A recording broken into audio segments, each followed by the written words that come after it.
Hello दोस्तों, उम्मीद है सब अच्छे होंगे। क्रिप्टो मार्केट के लेटेस्ट न्यूज अपडेट के बारे में बात करते हैं। क्रिप्टो मार्केट जो है, जब से एफओएमसी का मीटिंग हुआ है तब से लेके अभी तक जो है मार्केट अच्छा खासा प्रेशर में है। 30 जुलाई को जो है एफओएमसी का मीटिंग था और वो उसके बाद जो है क्रिप्टो मार्केट अच्छा खासा प्रेशर में था।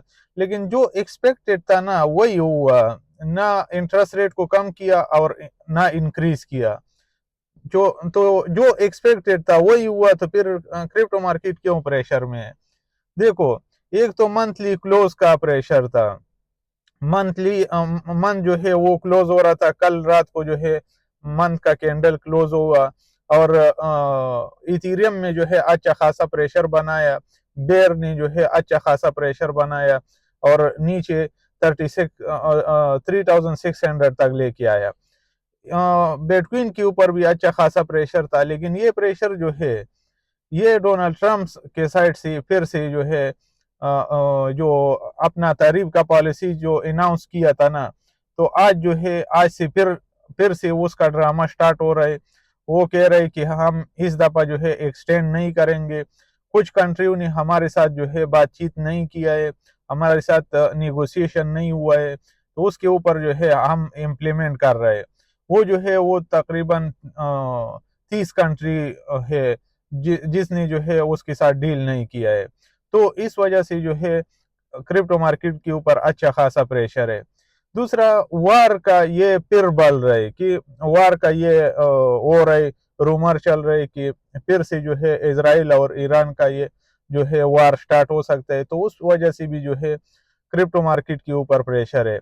और स्पेशली जो है बिटकॉइन का डोमिनेंस, बिटकॉइन जो है वो नीचे गिर रहे, $115,000 तक आया, लेकिन उसका डोमिनेंस जो है वो राइज कर रहे, वो ऊपर जा रहे। तो ये जो है ये अच्छा साइन नहीं है आल्ट क्वीन के लिए। तो इस वजह से आल्ट क्वीन के ऊपर अच्छा खासा प्रेशर बना हुआ है।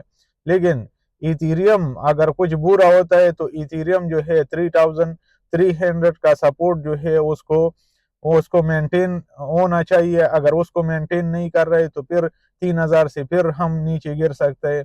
और लेकिन ये सारी चीजें जो है ये शॉर्ट टर्म के लिए जो है हम नीचे आ सकते हैं, नीचे का लेवल हम देख सकते हैं, इसमें कोई ये नहीं है।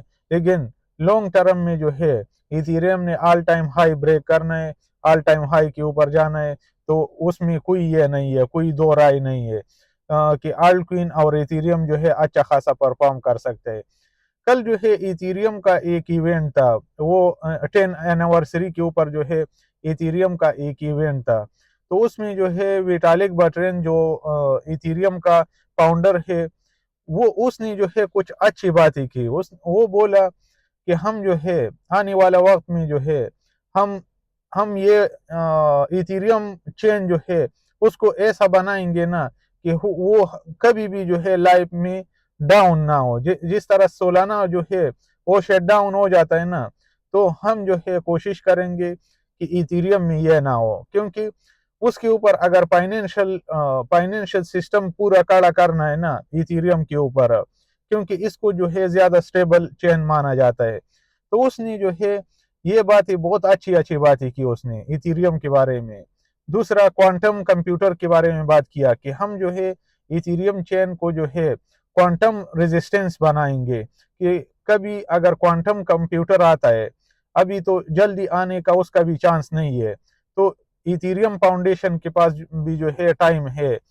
हम जो है इथेरियम की चेन को जो है क्वांटम कम रेजिस्टेंस बनाएंगे कि क्वांटम कंप्यूटर अगर फ्यूचर में आता है तो वो जो है वो हमारे इसको सिक्योरिटी को ब्रीच ना करे और हमारे सिक्योरिटी को जो है वो ना तोड़े। हम जो है क्वांटम रेजिस्टेंस बनाएंगे इसको, अपनी चेन को।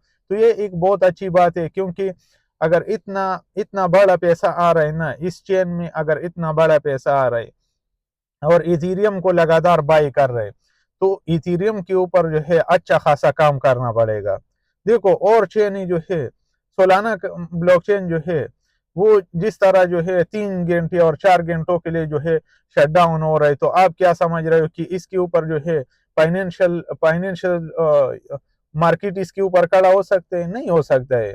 किस तरह जो है अगर किसी ने कोई ट्रांजेक्शन करना है और सोलाना का ब्लॉकचेन ही नहीं चल रहा है, तो वो किस तरह इसके ऊपर जो है कुछ बिल्ड हो सकता है। तो इसलिए इथीरियम चेन को सबसे स्टेबल चेन माना जाता है। तो इस वजह से इसके ऊपर बहुत काम करना पड़ेगा। इसका टीपीएस जो है उसको इंक्रीज करना पड़ेगा। इसको जो है पीस के साइड से जो जो ये चार्ज करता है पीस, उस वो कम करना पड़ेगा। और दूसरा टीपीएस इसका बढ़ाना पड़ेगा। अगर इतना बड़ा फाइनेंशियल मार्केट इसके ऊपर खड़ा होगा तो फिर ये तो नहीं चलेगा, इस तरह तो नहीं चलेगा ना, ये ज्यादा स्लो है। ओके, ये तो है सारे उसमें क्रिप्टो में जो है सबसे ट्रस्टफुल माना जाता है इस ब्लॉकचेन को। लेकिन इसके साथ साथ जो है इसको अपना टीपीएस के ऊपर भी काम करना पड़ेगा कि वो जो है वो ट्रांजेक्शन को जल्दी जो है ये करे। तो इस वजह से इसके ऊपर अच्छा खासा काम करना पड़ेगा, क्योंकि इसका एडॉप्शन जो है अभी अभी बड़े लेवल पे बढ़ रहा है। तो इस वजह से इसके लिए जो है अच्छा खासा काम करना पड़ेगा। इसके ऊपर क्वांटम रेजिस्टेंस बनाना पड़ेगा, क्योंकि अगर इतना बड़ा ये फाइनेंशियल सिस्टम इसके ऊपर खड़ा होगा और उसको उसको कुछ साल बाद जो है क्वांटम कंप्यूटर आता है और उसको ब्रीच कर सकते हैं, तो फिर किस तरह चलेगा, ऐसा नहीं चल सकता है। तो इस वजह से विटालिक बर्ट्रेन ने जो बात ही कल की ना, ये लॉन्ग टर्म में जो है, लॉन्ग टर्म के लिए अगर ये चीज ही कर देता है ना, तो वो बात सच होगा कि इथेरियम के ऊपर जो है सारा फाइनेंशियल सिस्टम जो है इसके ऊपर खड़ा हो सकता है।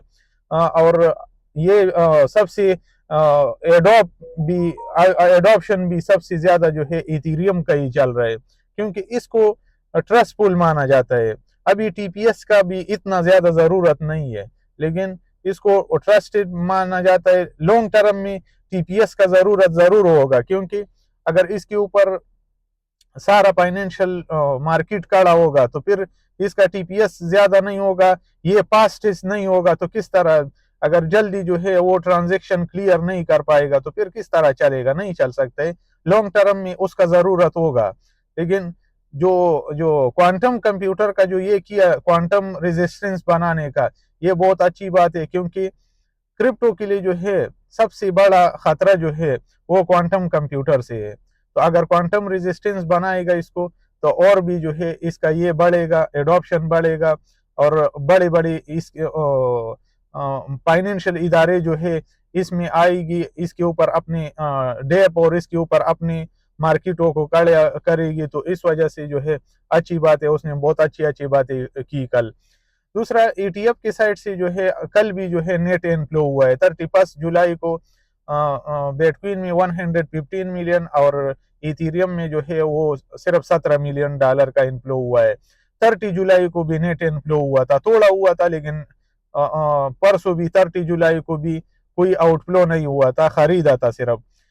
तो सब चीजें अच्छी चल रही है। बस सिर्फ तरीब के साइड से जो है वो उसने जो ये अनाउंस किया कि हम उसको एक्सटेंड नहीं कर रहे, और जो हमारे साथ जो है जिसने रब्ता किया वो ठीक है, जिसने हमारे साथ नेगोशिएशन किया सही है, उसके साथ हम बातचीत किया। और जो 30 कंट्री बचती है, स्पेशली कनाडा, स्विट्जरलैंड, ये थाईलैंड, इन कंट्रियों के ऊपर जो है उसने तारीफ जो है इम्पोज किया, और आज से जो है 5 अगस्त से वो लागू भी होगा, और शायद उसके साथ कोई नेगोशिएशन आगे ना हो। लेकिन वो जो है यूटर्न का बादशाह है डोनाल्ड ट्रम्प, वो कभी भी जो है अपना स्टेटमेंट जो है वो चेंज कर सकते। अगर ये इन कंट्रियों के साथ भी ये हो जाता है ना, तो फिर ये होगा अच्छा होगा मार्केट के लिए। दूसरा, उसने इंटरेस्ट रेट को भी कट नहीं किया। 17 अगस्त को जो है 17 अगस्त को फिर से जो है पेड का मीटिंग है, तो शायद उसने ये स्टेटमेंट दिया डोनाल्ड ट्रम्प ने कि सितंबर में वो रेट कट करेगा। शायद उसको ऐसा कुछ बोला होगा कि हम सितंबर में जो है रेट कट करता है, तो उसने ये स्टेटमेंट दिया। लेकिन जेरमी पावल ने अपना जो स्पीच था पेड का डिसीजन आने के बाद, इंटरेस्ट पॉलिसी आने के बाद जो उसका स्पीच था, उसमें कोई ऐसा बात नहीं किया। वो बोला हमारे पास कोई ये नहीं है। बाकी खुद की रिसर्च करो, मेरा कोई वीडियो फाइनेंशियल एडवाइस नहीं लो, अपने एडवाइजर